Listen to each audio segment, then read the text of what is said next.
lecture is an introduction to the internal combustion engine and also to one of the two projects that we have for the course. As I mentioned before, that we will have a case study, and the case study is just guided with a manual, so I'll describe this case study. We will follow exactly the same steps here, and then we will have a project, and this I'll describe it in another lecture.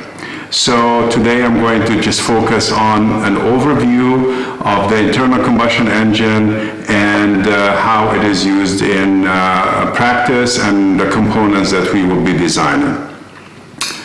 So first we will go over the overview, and then we will analyze the gearbox case study to give you an idea about what to expect and how we're going to proceed.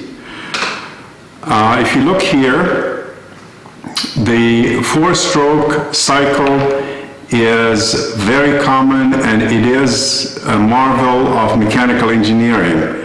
It was developed and invented in the late 1800s by a few scientists and engineers in Europe.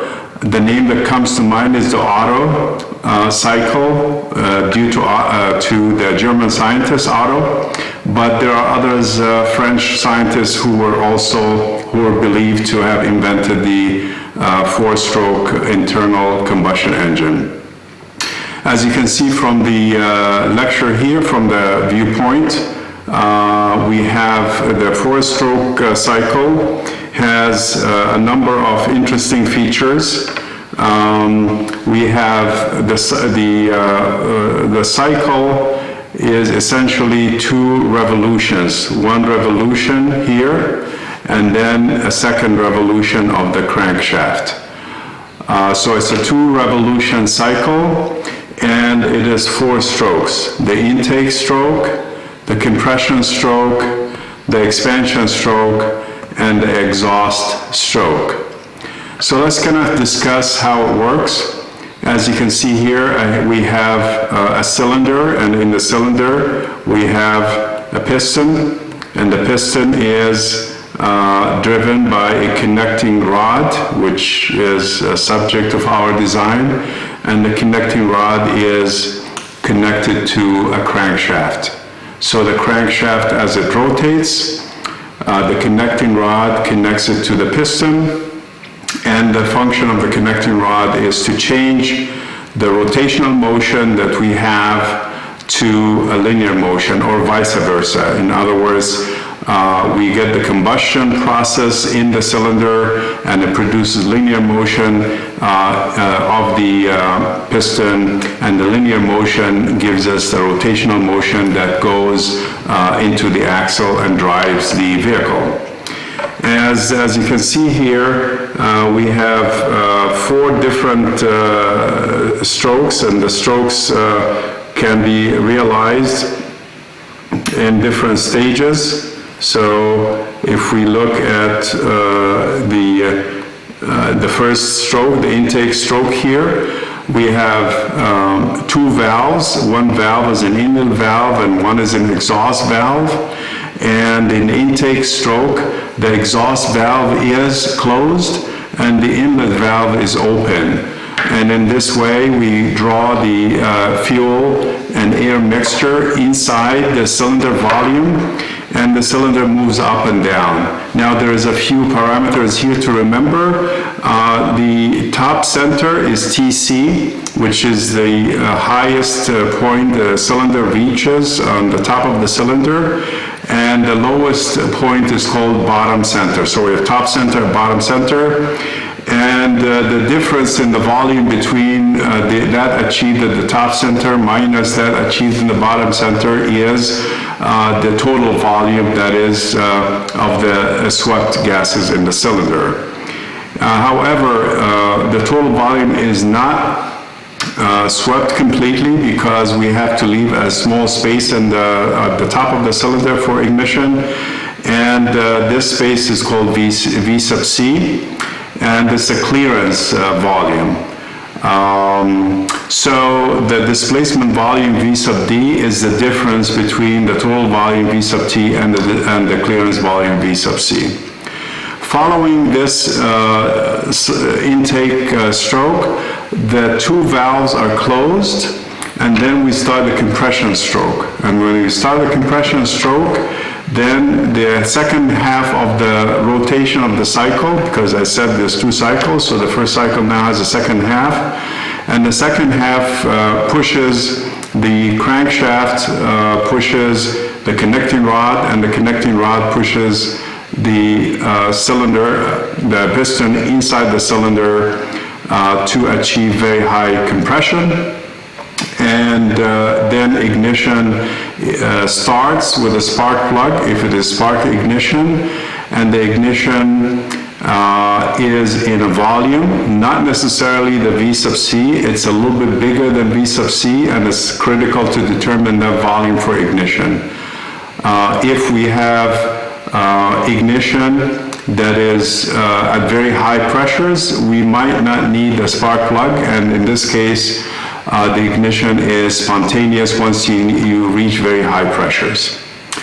The next cycle is now the power cycle, and the power cycle is composed of two parts. One is the expansion, and the other one is exhaust. So in the expansion, still the two valves are closed, and the piston is the gases, the hot gases, have a lot of enthalpy, a lot of energy. They push the piston down, and when they push the piston down, we complete the second part of the cycle, and we have work that is that drives the rest of the system or the vehicle that we are interested in.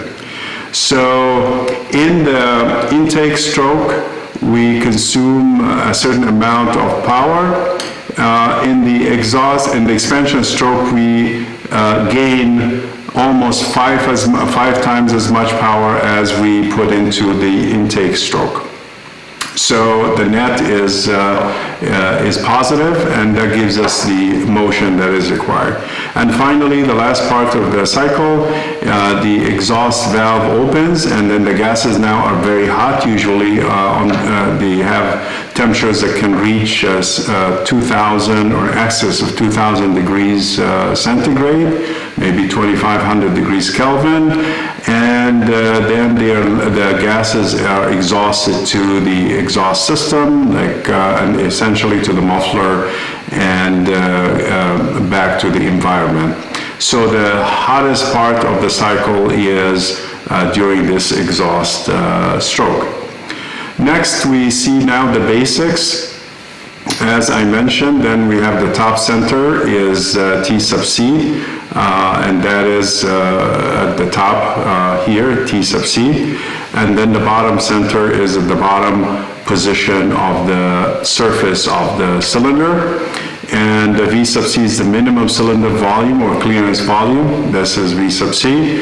And the difference between the total and the displaced volume is V sub D. That's important. Now, there is a compression ratio that is very important. It is the ratio of the total volume divided by the clearance volume. If this ratio is very high, then we might get spontaneous ignition. If it is intermediate, then we must start the ignition with a spark plug. So typical R sub C values are 8 to 12 for spark ignition, SI engines, and 12 to 24 for compression ignition engines, CI engines. And as you can see now, there's a rotation angle of the crankshaft. That the crank itself, this is the crank arm length, is here, and this rotation angle determines, it goes from 0 to 360 degrees twice during the 4-stroke power cycle. Now let's look at how the engine detail are put together. So if you look at this diagram here, it shows a schematic of an engine. So we start with an air cleaner from the top, and then the air flows into these valves. So this is a 4-cylinder engine, 1, 2, 3, 4, and then we have 8 valves, and each valve has a spring, as you can see here, and the valves go up and down. Of course, the spring pushes them to close position, but in order for us to open them, we must push the top of the valve with the cam, and this is the cam that you can see. It has kind of an odd shape. So the cam is not circular, it has kind of a pointed shape, and as it rotates, it will push the top of the valve down until you close it, and when it revolves back again, then the valve is open. So there is a cam shaft in here, and there is a number of cams. You can see like 8 cams. Each cam will correspond to one of the valves. And the cam now is driven from the engine itself. So how it is driven from the engine by the camshaft, we have a sprocket, and the sprocket has a timing belt around it, and the timing belt goes into the crankshaft that has the power. So as we get the power here, we can transfer it and get a little bit of it to drive the cams. And this is called the timing belt because it times exactly the opening and the closing of the valve positions, and it's very critical that they open and close at the proper angle of rotation for the crankshaft. So the crankshaft is here. There is a little bit of tensioning device for the timing belt to make sure that there is enough torque that is driving the camshaft.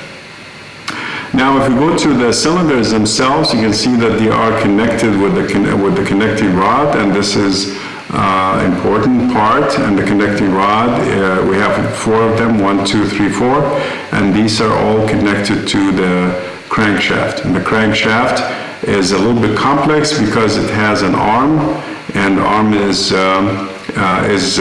driven by the connecting rod. And it has a little bit of a flywheel here, and the flywheel gives us a balance of the dynamics, so that we have balanced dynamics to reduce the vibrations. And then the oil pan is on the bottom. Now, looking at the same engine now, a little bit more schematic to illustrate a few other points. Here is another view of the camshaft and the cams themselves with the pointed tip and the valves angled, and the combustion process. And you can see here the cylinder, connecting rod, and the corresponding flywheels.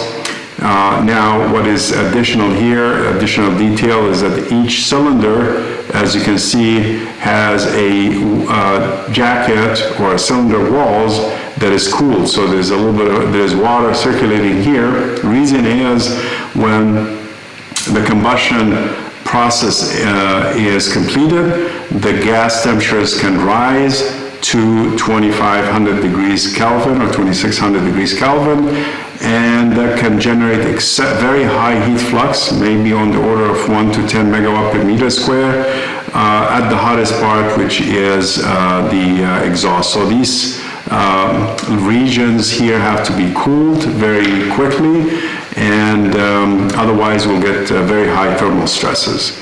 And then, as you can see now, the exhaust gases are driven to the muffler system.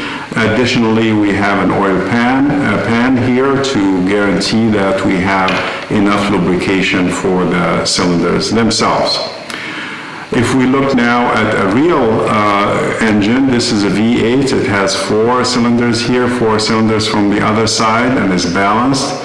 And now when you look at it closed, it looks very complex and very complicated. So there is more to learn about the internal combustion engine. The new internal combustion engines are very, very sophisticated. There's a lot of electronics on top of the mechanics, so the whole idea of internal combustion system has evolved from the simple mechanical concept to a complicated mechanics and electronics endeavor in which we achieve very high precision. So now we can ask ourselves, why do we study internal combustion engines, and why do we study the power transmission systems? I'm just summarizing here in this slide various classifications of engines, and we have 7 different classifications. The obvious one is the road vehicles, like maybe motorcycles and small passenger cars. So if you look at the small passenger car, for example, the power of the passenger car is somewhere between 15 and 75 kilowatt.